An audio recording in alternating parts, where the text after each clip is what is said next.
ได้บ่ไปคอยหาม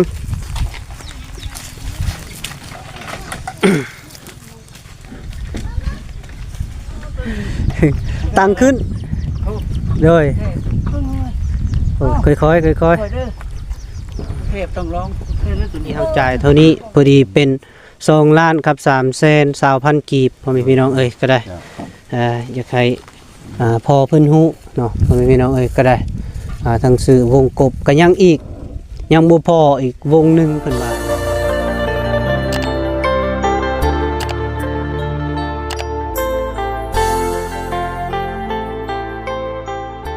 สบายดีและสวัสดีพ่อแม่พี่น้องเมื่อสุขสุคนเนาะตอนนี้ก็ประเภทวงกบก็มาหอดแล้วพ่อแม่พี่น้องเอ้ยกระทั่งน้องทรายเพิ่นและเป็นผู้ไปแก่มาให้พ่อแม่พี่น้องเอ้ยก็ทางเบาแก้วเลยใส่เพิ่นเจ้าหาก็มาหอดบ่แม่หอดกี่นี้มาหอด10 นาทีซั่นโดยก็ ทางเฮาก็ลูกบี้รถพอสร้างแตกนะก็เลยโดนเปลี่ยนอยู่พุ่นกับเจ้าของห้านก็บ่อยู่แต่เฮาเปลี่ยนเองบัดนี้นะพ่อแม่พี่น้องเอ้ยก็ได้ไปพากันเอาลงบัดนี้โดยเอาลงเลยมาเอาลงใส่กัน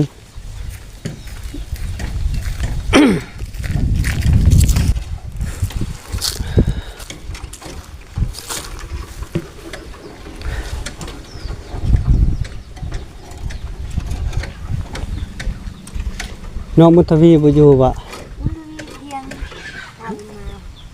ฮะไปลิ้นอยู่พุ่นบ่ไปน้ำไผ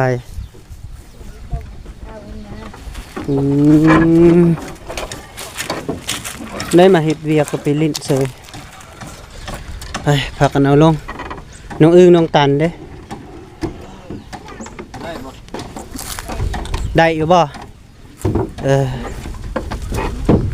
คอยแบกได้อยู่บ่ฮัมได้ก็ฮะแล้ว2 คนเลยไปได้อยู่บ่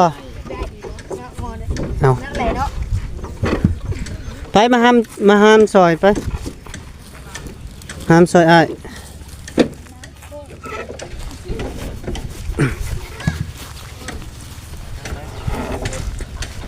ได้อยู่บ่บ่นักบ่เอา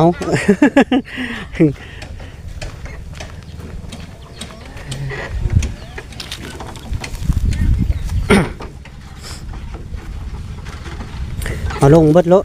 ให้เพิ่นมาหามเอง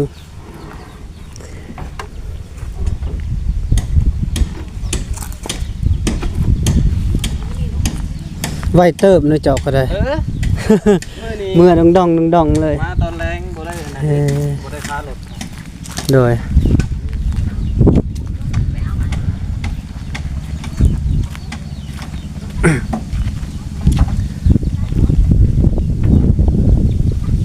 ปงไว้อยู่ลุ่มก่อนก็ได้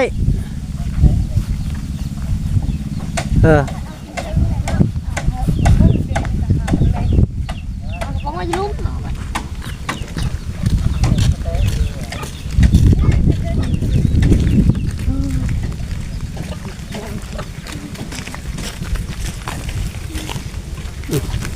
พอสร้างเขาก็มาเหาะ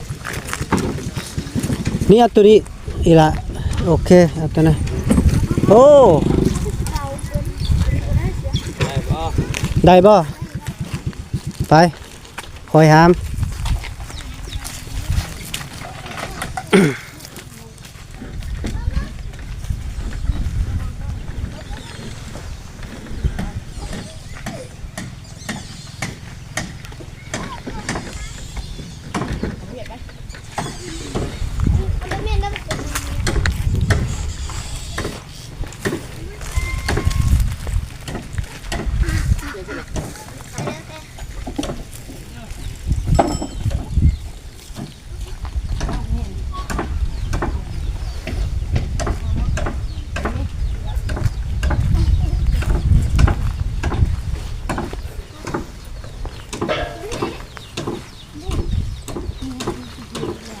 มาหามซอยกัน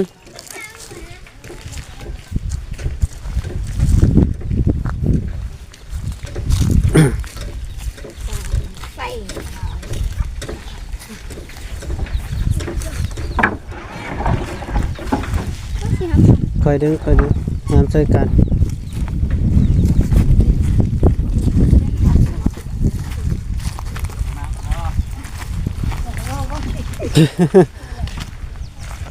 ไป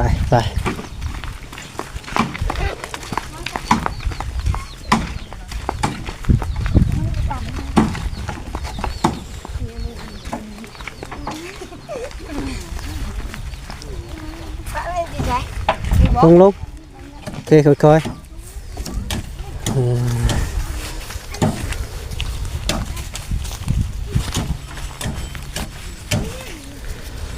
พอดีซื้อร่วมทั้งหมดกับเป็นล้านกับ940,000พ่อแม่พี่น้องเอ้ยก็ได้โดยเอาขอบใจเด้อโดยคอยเมื่อ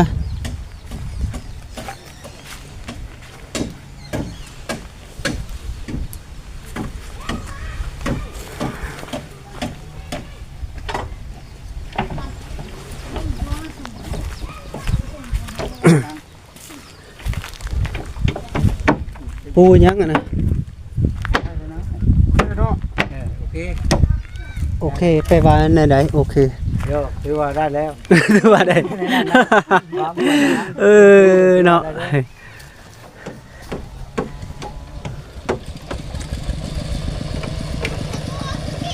โอเคไปว่าได้แล้วเพิ่นว่าก็ได้เนาะพ่อจะบอกเป็นมื้อนี้เห็นแล้วเขาลงตะปูโดยเขาลุงมุจักเลยเอาขอเวลาก่อนเอาวงกบขึ้นเทิงก่อนเอาปะก่อนตัวนั้นก็ได้เอาขึ้นไว้อยู่เทิงเลยยันมันนั่นน่ะมาลงมาหามซอย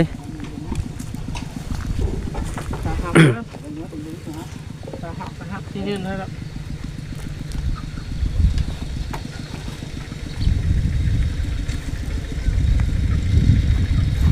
สร้างมาอยู่เป็นสร้างเองแล้วเนาะ ไปขึ้นไป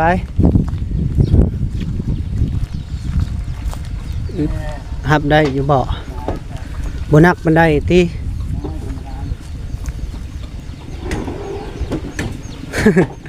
ตัวนี้อยากนักเติบได้นี่เนาะจึบเด้ออยู่น้ำเด้อ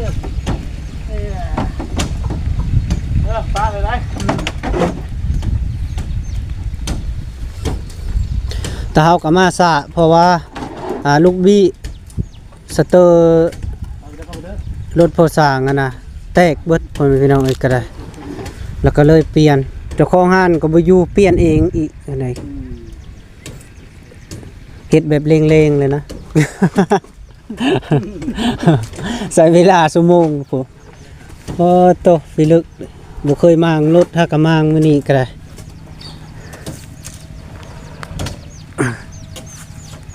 มีกันเด้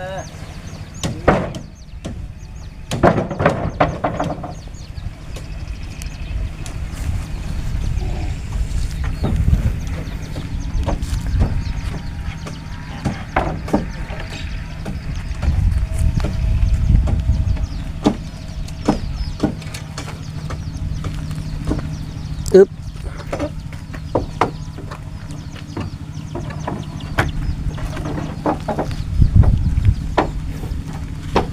ตัวนี้คือสิบนักมันได้เนาะ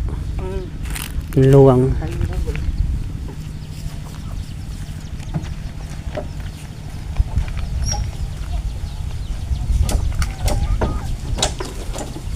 เอาเฮ็ดเป็นคันได้ก็งามอยู่ได้เนาะแบบนี้นะ ไปซื้อวงนี่มาใส่เป็นยังบ่เฮ็ดเป็นคันใดเนาะตั้งชึกเลยนี่นะไงออกก็ได้ตู้นี่ฟองเดียวนี่บ่ลูกแม่นแหละพ่อบ่คันบ่พ่อก็ซื้ออีกอันหนึ่งบ่โดยของลูกของแม่เนาะ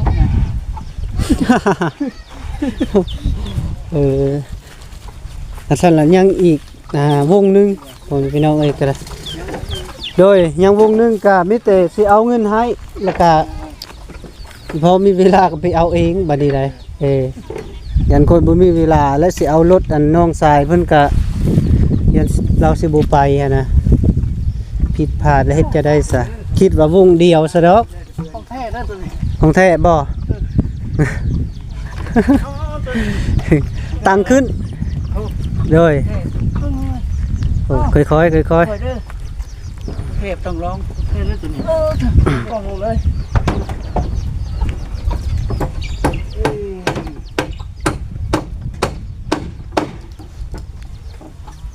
โอเคเรียบร้อยแล้วบัดนี้คุณก็ได้ไปพี่น้องเอ้ยขึ้นไปเบิ่งอยู่ถึงพอแล้วบัดนี้ขออนุญาตเด้อขึ้นก่อนบัดนี้อีจ้ะ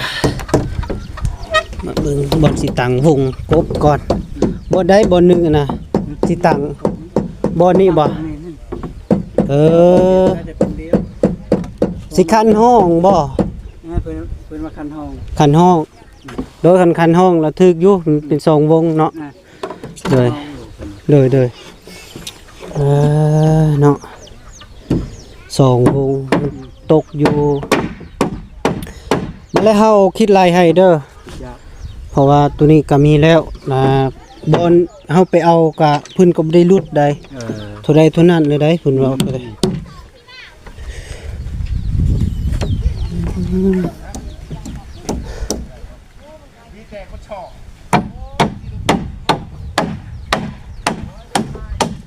ตั้งบนนี้เนาะวงนึงเนาะพอเนาะชึก ตั้งนี่ก็ตั้งนี่ อันนะห้องลูกเนาะเอ้ามันจะคือหอมใช่ป่ะหอมนี่หอมบ่ยังมาทันปูเนาะ ยังไม่ได้ลูกเลยยัง โดยคันปูแล้วก็มากวงกันยังบ่เต็ม โดยมันยังบ่เต็มเนาะ แล้วปาดใจอีกลูกปาดใจมัน โดยมี แป้นนะ บัดนี้มีแต่รอถาสังกะสีกับผักกาดจาดเนาะบัดนี้เนาะเลยวงกบก็มาแล้วนี่ก็ยังอีกวงนึงกับบานมันแล้วก็จังหน่อยบ่าวแก้วสิไล่เบิ่งพ่อแม่พี่น้องเอ้ยก็ได้เฮาสิไล่เป็นเงินเนาะ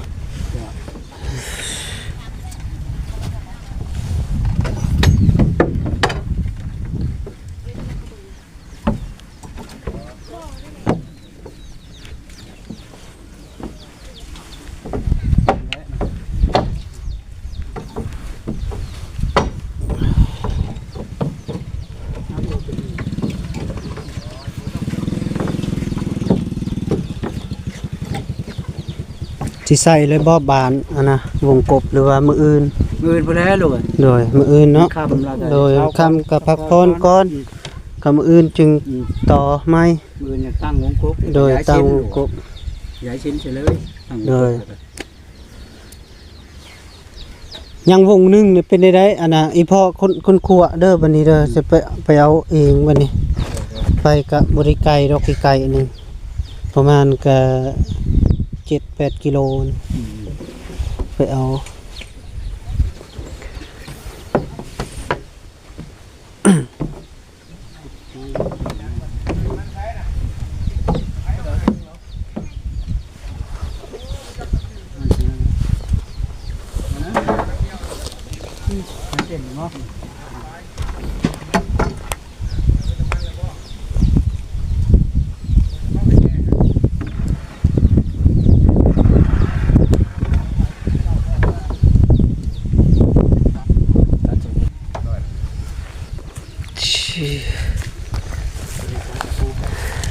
อีพ่อเจ้ามาไล่ให้เบิ่งบ่ดูตัวนี้นะใบเจ้ามาอ่านให้เพิ่นเบิ่งนี่โดย ใบเฮาซื้อบ้านประตู แม่นแหละรายการเฮาซื้อบานกับอันนะวงกบอีหยังนี่แหละ เป็นวงกบยืน โดย 1ปอง290,000 แล้วก็บานประตู1ปอง430,000 โดย 30,000 วงกบ50คูณ100 2ปองนี่เพิ่นไล่2ปองนี่ มันถึงกระป๋องหนึงใน290,000บวกกับบานประตูหน่วย10หน่วยพันหนึ่ง580,000 500,000ไป วันนี้บานหน้าบานทางหน้าบานประตูทางเข้านั่นแหละ แม่นแหละ 400,000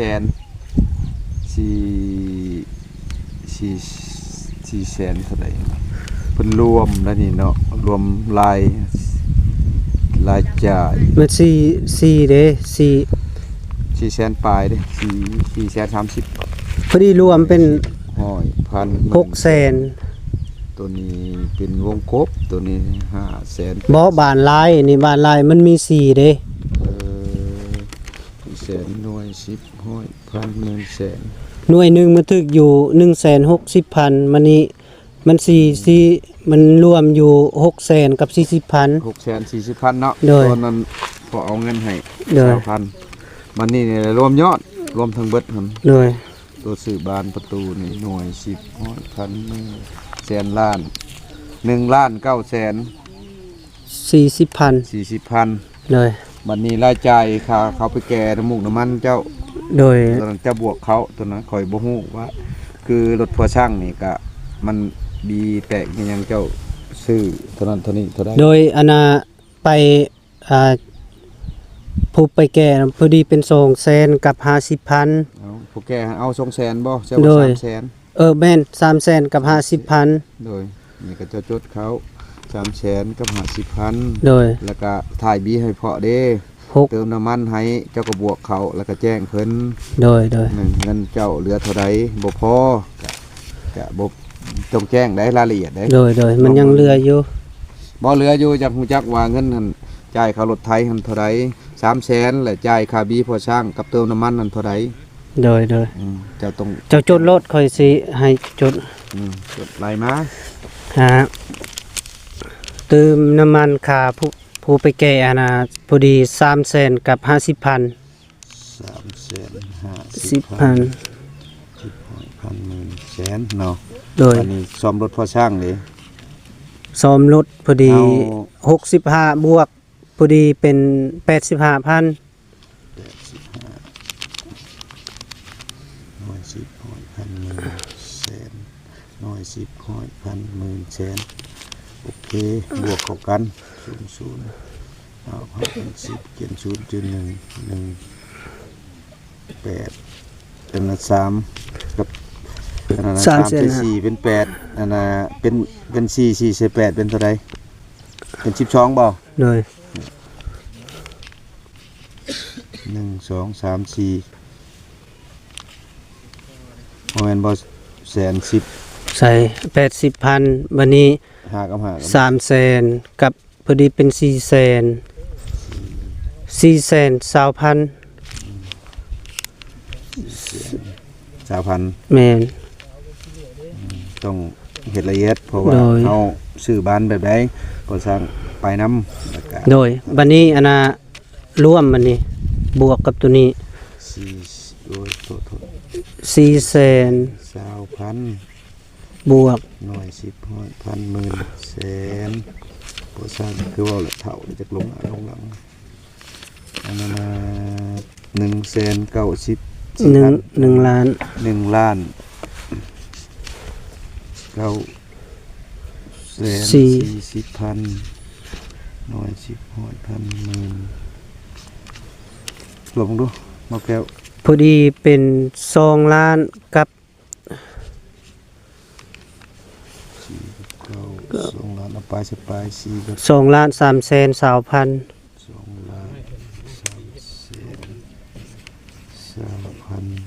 น่วย10ห้อยพันหน่วย10ห้อยพันหมื่นแสน2ล้าน3แสนถูกบ่ ถึกแล้วพอดีเป็น2,320,000กีบ มื้อนี้เฉพาะมื้อนี้รายจ่ายของเบาแก้ว โดยเฉพาะมื้อนี้ เอาก็ บัดแล้วเฮาจึงสรุปใหม่ อยากรู้ โด จัก ย ว่าเงินเจ้าจ่ายไปตอนนั้นเงินเจ้าเหลือจะดี โดย นอนเบิดจะมันจังฮู้จักว่าแจ้งแล้วไม่บินนี่นะ โดย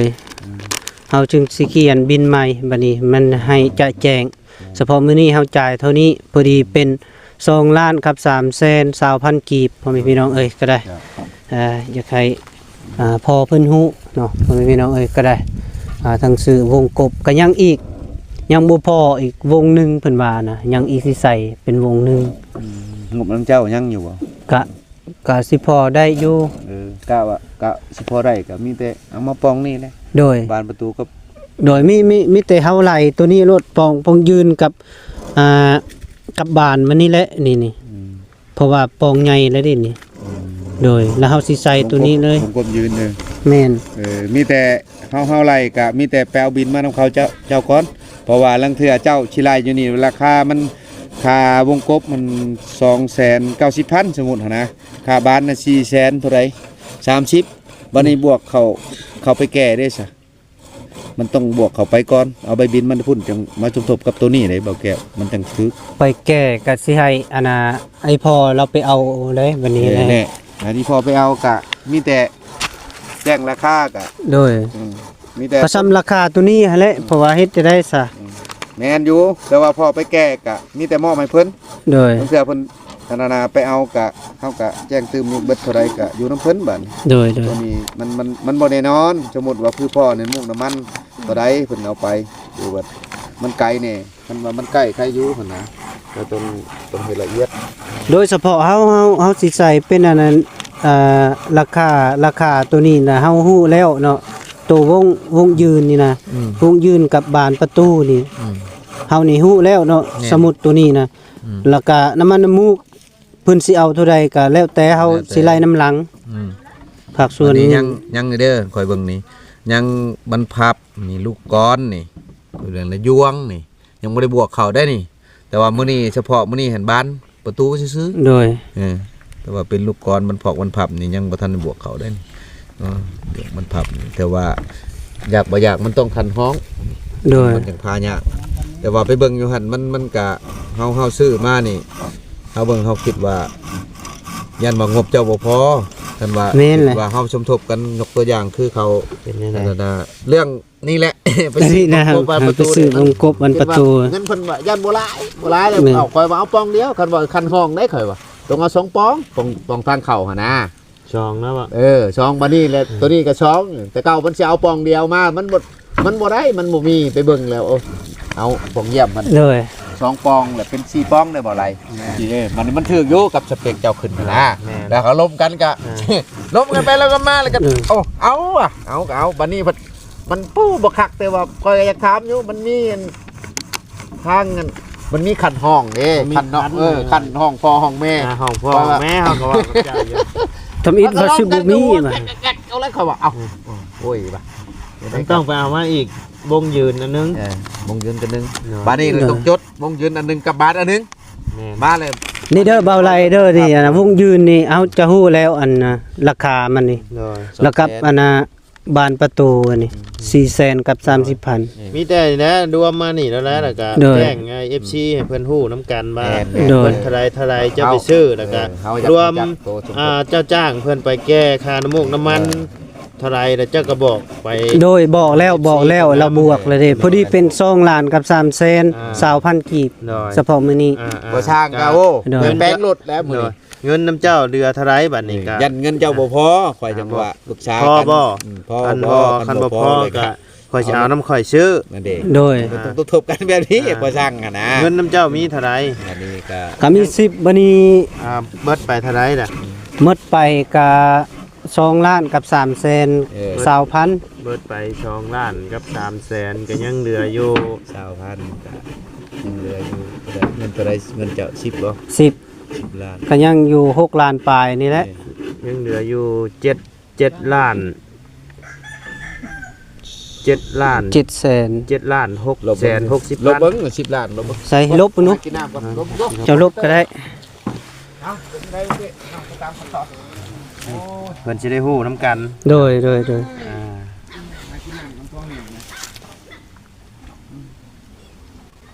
10ล้านเนาะ โดย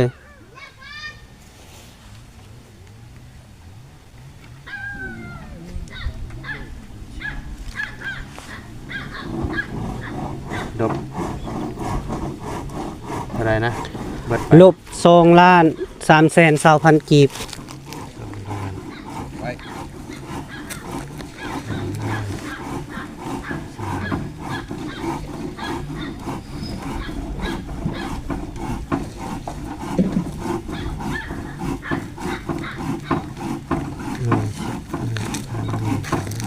เหลืออยู่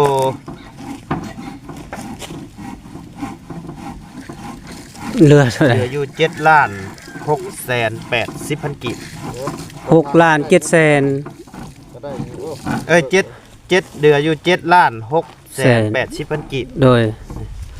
เฉพาะว่าตัว6ในเฮาลบออกแล้ว ฮะใช่ตัวอะไร เอาตัว6ล้านนี่มันตายโตแล้วตัวนี้นะค่าให้ค่าสร้างจะว่า แม่นกะอันลบไปเลยตัว6ล้าน โดย กะตอนนี้ก็ยังเหลืองบน้ำเจ้าที่ว่าซื้ออุปกรณ์ก็ยังเหลืออยู่ล้าน 6แสน ยังเหลืออยู่ล้าน80,000โดยกะว่าสิพ่อบ่ก็บวกเบิ่ง น่าจะพออยู่ดอก โดยเพราะว่าเฮาสิเอาเงินให้ลาวไปซื้ออะนะ โดยแต่เป็นพวกบานพับก่อนอีหยังเจ้าสิเป็นคนซื้อบ่หรือแนวใด บ่สิให้เพิ่นซื้อเลย เพราะว่าค่อยก็ บ่ว่าคันเจ้าบ่ซื้องบน้ำข่อยก็มีอยู่หั่นนะ โดย แนวใด หรือเจ้าซื้อก็ได้ซะ เจ้าเอาแต่บงยืนกับประตูเนาะ โดยแม่นแล้ว โอเค วันนี้เฮาไล่เลยค่อยคันเจ้าสิซื้อแล้วค่อยสิไหลเงินให้เจ้าเลย เอาเจ้าก็ บ่แล้วอันข่อยสิเอางบข่อยซื้อเองอันนี้นะแล้วก็ ลายเถอะบ่งบนี่บ่ ฮะ มันแล้วบ่มันลายเถอะบ่ บ่ก็ ลายมาปันกันเองบ่มีเงินจ่ายนี่ เบิกบ่เบิก บ่เบิกกันได้บ่มีเงินขอเงินน้ำเมียอยู่บ่มี เบิกกันนี่นะเบิกน้ำหัวหน้าเพิ่นนี่นะ แต่ว่า อ่า จักหน่อยจักลายก็แล้วแต่เพิ่น โดย คือเฮาก็ เบิกไปจักครึ่งหนึงหรือว่าส่วนใดส่วนหนึงของครึ่งก็ได้ โดย อ่า ก็ได้คือกัน เอาจะให้ นะ กัน เพราะว่าอันนี้ก็ขอแล้วเนาะนั่งทำบัญชีทั้งบ่แก้วบ่ไล่เนาะ เนาะ แต่เก่าวันที่ว่าอันพันกระจกกระจาดบัดนี้แหละซึ่งเจ้ามันสองทีมงานเนี่ยคืนให้ก่อสร้างมันก็ได้มีอัดประตูตั้งมงคบมันก็ว่าสมบูรณ์แล้วโมเมนต์เถียงนาได้บาดนี่เป็นเฮือนน้อยค่อยหักได้บาดนี่เลยหักลูกหักเมียแล้วตอนนั้นคันที่เว้ากับเบิ่งก็มันก็บ่ได้น้อยเลยบ่ไหลใหญ่เลยใหญ่ เข้าต้น ผม เนาะ เบิ่งคร่าวๆแล้วคิดว่าธรรมดานะคิดว่าคือเราเฮ็ดแบบนั้นมาเบิ่งโอ้ก็นักอยู่แต่ โด ว่าย ขอแต่ว่าทั้งเบาแก้วบ่ทั้งบ่ได้นี่สิตืมให้เท่าใดก็แล้วแต่น้องเพิ่นก็บ่ว่าว่ากันเป็นจังไดก็สิตื้มให้เพิ่นบ่ กันโอ้ยบ่แล้วงบชำนั้นชำนี้ก็พอช่างเลยก็แล้วแต่หมู่เจ้าอันนี้ตัวว่ากันใดเพิ่นก็จะสมบูรณ์เด้อนี่ผู้เอาออกเป็นแม็กบาดว่าบ่ได้ว่าต่อรองดอกอันนี้ก็ขอกันคิดเห็นเป็นไปเนาะเบาแก้วเนาะ โดย กะเติมกันเด็กๆหน่อยกะบ่ว่ากันค่อยก็ดียังบ่แน่ใจว่าพัดลมเพิ่นนี่สิให้ใช้เลยบ่หรือแนวใดกันมาใช้แล้วก็โยกพอสร้างนี่ก็จะจวดเอาได้ เป็นลมขึ้นมาครบก็ได้แล้วล่ะ แม่นครบบ่ครบก็จะใส่ไปเบิ่งมันบ่พอเลยจังให้เพิ่นไปเอาตึม เนาะ บ่ได้เพิ่นสิใส่ได้ขนาดใดหั่นนะเพราะว่าพอสร้างก็มันจะร้อนแน่เดี๋ยวนี้อากาศมันก็ร้อนแน่หั่นนะก็คือเว้าแล้วเฮาก็ไปเรื่อยๆก็บ่มีเมื่อหาครอบครัวก็เป็นไปบ่ได้ เมื่อเห็ดกอกแกะน้ำเพื่อนแน่เพราะว่าแต่มันแล้ว เจ้าก็ลองว่าเบิ่งเจ้าสิขอเพิ่มเท่าไหร่ ท่านได้ก็ประมาณมง700,000บ่หรือ600,000ก็แล้วแต่หมู่เจ้าตัวนี้นะแต่ว่ามันเป็นงานหนักอะตัวคันใดนั่นแหละแต่มาเบิ่งก็ผมกบบันประตูกับเขานี่ใส่เป็นเงินเป็นเงินคันว่าตื่นได้คำมันเหลือนิดหน่อยก็พอได้ให้พวกที่มาช่วยเฮานี้กันว่าพอบืนกันได้ก็ ขอเพิ่มอีก ล้านหนึ่งก็เอาอันนั้นเป็นพวกก็เป็น7ช้าสิบ่ได้บ่น้ำนองน้ำนุง ขอเพิ่ม7ล้าน700,000บ่ 7ล้านเหรอ 7 ล้านนะโทษกันว่าบ่ได้กันบ่เป็นหยัง ว่านี่ได้ตัดสินใจเอาไล่วันนี้เด้อ อะไรกั แส น ดงว่าเจ้าขอเพิ่มอีก โดยเพราะว่ามันเป็นงานประตูวงกบที่ว่ามันเรีย เจ้า บ ข ร้ อ อย เพิ่มอีกล้านนึงเนาะ โดยบอกคนจริงกันว่าอันนี้ก็ให้ถูกมาช่วยเวียกช่วยงานเฮาสิอันนี้แหละ พี่บุญทวีเพิ่นก็มาอยู่น้ำพ่อกะพอนี่แหละครับภาระ ก็มีแต่เฮาสิเว้ารายละเอียดให้เจ้าฮู้เลยบันได โดย แล้วก็เข้าบ้านประตูครบเสร็จมาเลย แม่น และมันสิมีอันมันสิมีอันปูนก่อขึ้นเฮ็ดบันไดนำได้นี่มันสิมีนำได้เฮาสิบอกรายละเอียดบัดเลยบัดนี้ โดย สิได้ฮู้ บอกเลย แม่นมันเพิ่นสิเว้าแล้วมันสิมีปูนเนาะปูนในคันไดเลย แม่น ขึ้นไปเลยสิมีพนักอีกหั่นเนาะบ่ได้ แม่นมีพนัก โอ้ มีพนักอีหยังนำได้ เอ้าเพิ่นเว้ากะทำนั่นกะจักพ่อได้เบาไหลถึกสุดเลยพอช่างเลยพ่อเลยได้คันไปเว้านั่นคิดว่าเอ็มพากระจาด มันมีพนักอันมีหยังนำเนาะ กันโตคือจะเว้าว่าถ้าศกถ้าชี้นั่นนี่นั่นพอช่างนี่ป้าให้เพิ่นพอช่างบ่ครับเป็นอาหารป้าให้เพิ่นบ่บัดผัดชี้เอาแต่ว่าพอช่างครับเรียกว่าพอช่างสำไรเนี่ยต้องพอช่างสำนั้น ครบชุดมาเลย มีพนักอ้อม ตัวแอมพานี่ถ้าแต่ห้องนี่เนาะมานี่ไปหาซื้อเนาะตัวแอมพาเนาะ แม่นอ้อมไอ้นี่คือปะเป็นช่องว่างเป็นหม่องนั่งเลยแถวนี้หม่องนี้นะ พนักเกี่ยวกันนั้น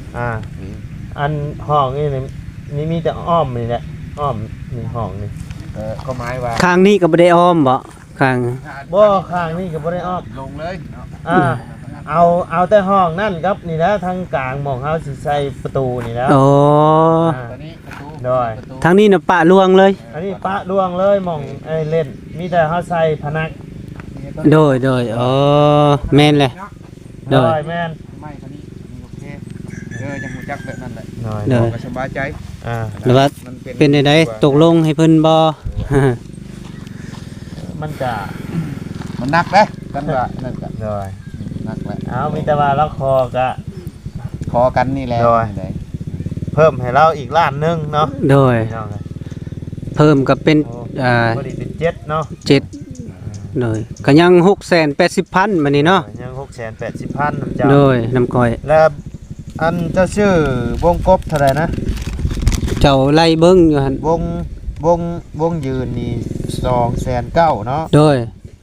ใบ บาน ประตูนี่ แม่น บานละ4,300,000บ่ แม่น 430 4,30,000เบิ่งเงินน้ำเจ้าพอบ่ เอ้ยเจ้าบวกก่อน บวกกัน โดยเจ้าบวก ขอโทษเด้อโอ้ยพอสร้างงาน เด้เจ้ามานั่งนี่ก็ได้เพราะถึงเห็น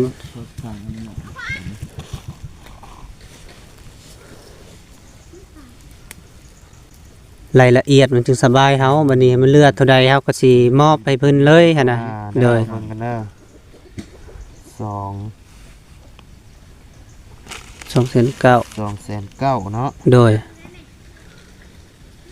คือสิพอแล้วประมาณปลายๆนั่นแหละ 2,900,000บวก3บวก4เนาะ โดย บวก4,300,000